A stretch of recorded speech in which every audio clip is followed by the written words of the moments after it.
So guys Java interview question 3 వచ్చేసరికి difference between JDK JRE and JVM. So what is the difference between JDK JRE and JVM? So first of all JDK వచ్చేసరికి Java development tool kit. ఇక్కడ మన డయాగ్రామ్లో చూస్తే JDK కనిపిస్తుంది. It is a complete development environment for building Java applications build చేయడానికి మనం JDK use చేస్తాం.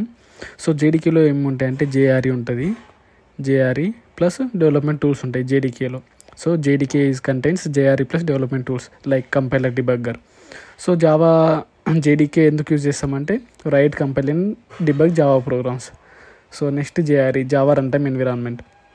ఇక్కడ పేరులో నుంచి రన్ టైమ్ అంటే మనం ప్రోగ్రామ్స్ రన్ చేయడానికి యూజ్ చేస్తాం. మనం ఇక్కడ జేడీకేతో జావా అప్లికేషన్ బిల్డ్ చేస్తాంగా, వాటిని రన్ చేయడానికి మనం జేఆర్ఈ యూజ్ చేస్తాం. A run time environment to run Java application, JRE అంటే. సో జేఆర్ఈలో వచ్చేసరికి మనకి ఏమున్నాయి, జేవిఎం ఉంది, set of libraries and other files. So ఈ set of libraries and other files ఎందుకు పనిచేస్తాయంటే